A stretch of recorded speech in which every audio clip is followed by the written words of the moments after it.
honest talking, I don't sweat that. If they don't trust me either, I respect that.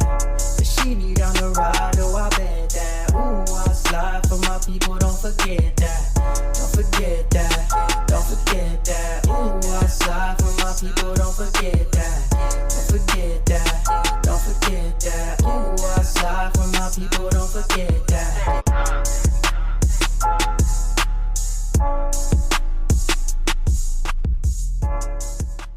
Good morning, good afternoon, good evening. My name is JH. How y'all doing, Postal family? Is everybody good? Is everybody cool? Everybody clean? Are you crisp? Are you feeling irie? I want to thank this individual from up there in Chi-Town that sent me this information about something I mentioned probably about a week or two ago about the facility up there closing. Now, I implore anybody that's watching this video to please stick around because I will be speaking about these hidden things that are going on inside of each of your facilities, whether it's a plant or a station that you may not have picked up on or paid attention to. But it is imperative that you find out what I'm referring to, because this is kind of how they collect this data. Data collection. Stand-up talk they gave up in South Suburban Illinois, and they're going to be doing a mail processing facility review. Postal Service will begin a mail processing facility review at the South Suburban Illinois Processing Distribution Center for the purpose of the study is to see if it makes operational sense to consolidate the remaining outgoing operations into the Chicago South Regional Processing and Distribution Center, RPDC. Postal Service is moving forward with the Delivering for America plan, which includes strategies for development of a mail processing network and enables more precise, efficient, and reliable service. By using best-in-class logistic practices, the Postal Service is driving efficiency and service performance improvement to fuel revenue growth and customer retention. The MPFR process will help identify how this facility can best support the organization's service and operational goals, as well as provide platforms for launching new products and competitive service for mailing and shipping customers in the future. So how does the MPFR process work? Pay attention. First, a feasible study will be conducted. Based on the data from that study, a proposal will be then made. The proposal may recommend consolidating mail processing operations, or it may determine that a consolidation should not occur because it would not provide any cost savings or negatively impact service. How do they do these studies? Data, data, data. Stick around. I didn't get to the hidden gem here. Public input will be considered as part of the review process. Members of the local community and employees may submit initial comments online. Whatever. What would happen if the decision is made to move some operations into the Chicago South RPDC? If it is determined that the operation should be moved, there may be some employee reassignments. All reassignments will be made in compliance with the collective bargaining agreements. Yeah, okay. So that was a stand-up talk. So then they said they were going to put out this thing, frequently asked questions. One is, what is being announced? The second is, why is the Postal Service making changes? What is a mail processing facility review study? When will the studies happen? What criteria is used to study facilities? What does this mean for the employees who work at the facilities being studied? I'm only going to answer two of these questions because that's all really you guys want to hear. What is being announced? They're just talking about they're doing the studies. Okay, multi-year process to modernize the mail processing network. It will continually monitor the impact of any changes that are implemented and make adjustments to the plans as necessary. Right. Why is the Postal Service making changes under the Delivering for America plan? The Postal Service is focused on modernizing an aging inefficient network through targeted $40 billion investments and on establishing new or reimagined facilities and support redesigned processing, transportation, and delivery networks. Basically, they want to save money and use the same money that they're being saved or gifted into making the facilities better. It's a good thing. Postal Service regularly reviews its processing and delivery network footprints to ensure the facilities and services are best aligned to provide increased service reliability to customers and a better workplace experience for employees. Okay. What is a mail processing facility review study? Y'all paying attention? A mail processing facility review determines the feasibility of changing mail processing operations to improve operational efficiency and or service. It involves the consolidation of all originating and or destinating distribution operations from one or more post offices, facilities into other automated, keyword automated, processing facilities for the purpose of improving operational efficiency and or service. The intent is to more efficiently use postal service equipment, facilities, staff, work hours, and transportation. I don't want to say what I gotta say. At the end of the day, this is our fault. What criteria is used to study facilities? We're not going to talk about that. What does this mean for the employees who work at the facilities being studied? The Postal Service is focused on improving the workplace experience for all employees throughout the MPFR process. The Postal Service will continue to communicate regularly with unions and management associations to support local employees as appropriate. That means they did not answer the damn question, basically. That's exactly what it means. And the other ones are just basic questions and answers. Now, here's the thing. I don't know how many of you guys have had people walk into your facilities that you didn't know. All of a sudden, you have people there that were reassigned randomly. They were there for about a month and they disappeared. Whether it was a supervisor, another coworker, a manager, at a station, another carrier, a fellow mail handler, just somebody random that just happened to show up within the last year and a half. I want you all to think about it.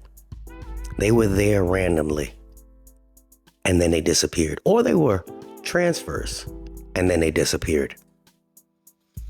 So what has been going on is that there have been people that have been put in place to monitor each of our operations at the stations and well. The managers, they may have known or may not have known, but basically they look at every aspect of the operation and they collect, what's that word? Data.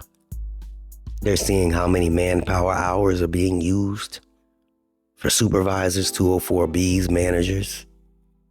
They're seeing whether or not these routes are being utilized fully and correctly when it comes down to carriers. They collect data. Data, data, data. So, here's where the blame game goes into effect. I made that little video with my son not too long ago saying that if you had a bunch of work to do and that was usually done by, let's say, 50 people on a consistent basis, but 15 of those people continually call out for about 4 months. Now that they see that 35 people can do the job, that's the data that they're collecting. So do they need 50 people? No, they only need 35. That's the data that these people are collecting. Utilize that information and apply it to your specific operation.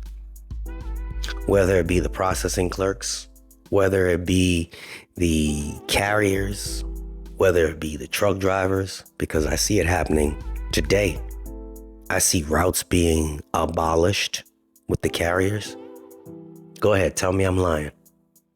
The data that they've collected, I've seen less supervisors on the floor or less managers on the floor. I've seen less employees say they want to fight for these things, but they really ain't fighting for them. It's an interesting dynamic that they've actually put somebody that has worked with you side by side. Not saying it's happened in every single facility, but a bunch of the major facilities this has happened. They basically take a data analyst and put it in place. And we have them every day. That's on our docs, and they check all the mail that comes in. They just collect data. They take pictures, etc., etc. They take pictures of the trailer. They take pictures of the mail volume. And they just collect this data. They input this data into a system, and the system gives them the best results. AI, intelligence. We're not smarter than artificial intelligence. We're not. So when we sit there and we make all these weird things where we want to call out and bang out and do everything, we've only hurt ourselves.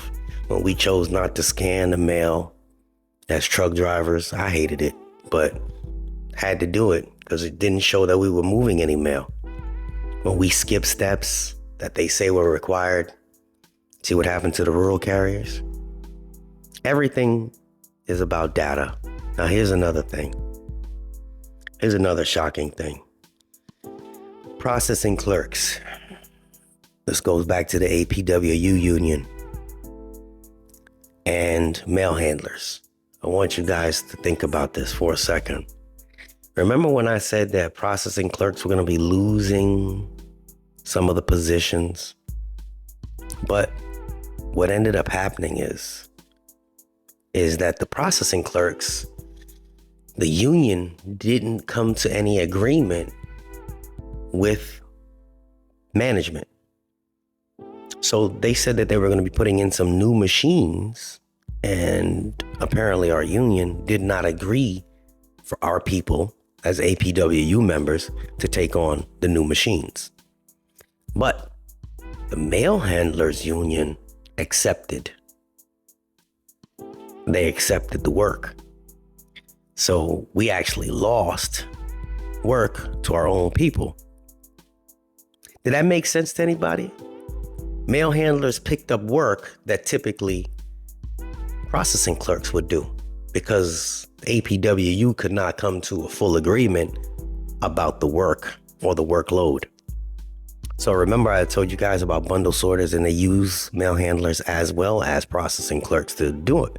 Now I know for a fact they're going to lose a bunch of bids when it comes down to the mail processing clerks that work on the bundle sorter, because it's being replaced with these claws and these extra machines that do the work that they were doing.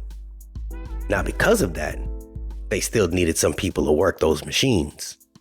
But who stepped up when the time was? It was the mail handlers union stepped up and said, yeah, we're going to take that work on, which took work away from the APWU. Or actually, the APWU just said, whatever. So it's like infighting amongst ourselves, or they at the top negotiated the work amongst themselves. At the end of the day, we just spoke about 300 people losing their position. And they have to, basically commute 100 miles if they want to keep their jobs. All of this is our fault. I mean, this man was put in there to make some change. I get it. I can't stand his demeanor. I understand that he wanted change. But we didn't help the cause at all while we called out every other day and let our coworkers do all the extra work for us, while we skipped all the steps and didn't give them the data that was required. I mean, I don't like to put the blame on us for anything, but in this scenario, I can see where it is, because when you have somebody that's indirectly, I don't want to use the word spy, because they don't have spies at the post office. They just put people in place to collect data. And being that I've been telling you guys for almost a year and a half, 2 years, to pay attention to your surroundings, only a handful of people have actually come forward and say, man, you know what? This doesn't seem right. This doesn't seem right. When people open their eyes, they notice the change, and other people just stay blind to the change till it whops them upside the head. It's weird. At the end of the day, this is just one of those things where I'm giving you the information that's necessary for you to pay attention to, because I mentioned Chicago about a week and a half ago, and not too many people noticed it or knew about it. And then lo and behold, last week, they brought it to the attention of the coworkers, because somebody probably went up to management and said, hey, man, are we closing? Which is basically what you're supposed to do. And now they got the pressure, and they're like, they got to answer the questions. But post office isn't giving any straight answers either, because according to what I'm reading here, the answer that I saw What does this mean for employees who work at the facilities being studied? The answer was the Postal Service is focused on improving the workplace experience for all employees. That wasn't a damn question. They want to know if they'll have a job. I mean, that's the straightforward question, but are they answering it straightforward? No. Postal Service is focused on improving the workplace experience for all employees. Yeah, but what about the jobs? What about the employees and their jobs? So these are the things that are going to be coming out. Not if they'll come out, it's when. So you can go back a year. You can go back 8 months, 7 months, 5 months. Everything I've told you to this date has come to pass. Every single thing has come to pass. Everything. I mean, the information is readily available. It's just when it comes to pass is, it's just one of those things. But I want you guys to pay attention to your surroundings, please. Because when people start saying, Jay, what's going on in my facility? I'm like, I don't know where your facility is. Did you listen to my message 3-4 weeks ago? Some people are new and I understand that, but I have a lot of information that I can't remember half this stuff. I get it, I read it, and then I kind of forget about it until it comes up again. I am not the beginning and the ending. I use all the information that you guys provide to me, and I don't want this to drag on. But I want you guys to be very diligent and pay attention, because Chicago ain't no small area. It ain't. It's going to hit all the bigger areas. Like Atlanta was the first one. People were bugging out about Atlanta. They have it going on in Virginia. They have it going on up in New York, shutting down one of the big Morgantown. There's so many places that this thing is starting to affect. Parts of Texas. Texas is huge. So it's not a matter of if, it's a matter of when. Carriers, you're not out the box either, because they have those weird people that's showing up at your place with those letters, and they got these rulers and all this other foolishness to count mail, and have these weird managers showing up for just 2-3 months and then disappear. Yeah, those are data collectors. They're just watching, seeing who's doing what and what can be improved upon. So if I'm lying, tell me I'm lying. But think about it before you respond in the comments. Think about it. How many people you've seen? It's like, oh yeah, I just came down from the such and such plan, or I transferred to such and such. You see them there for 3-4 months and then they're gone. Think about it. Think about it. Supervisors as well. Think about it. Let me know in the comments section. Sorry for the lack of animation. This was just one of those informational videos that was told to share, and so I'm sharing it. All right? It's JH, and I'm out. Unexpected expenses stressing you out? Get the money you need now with Loans for Feds, a program designed specifically for federal employees. Bad credit is not a problem. Application is fast and easy with same-day approvals. Apply now.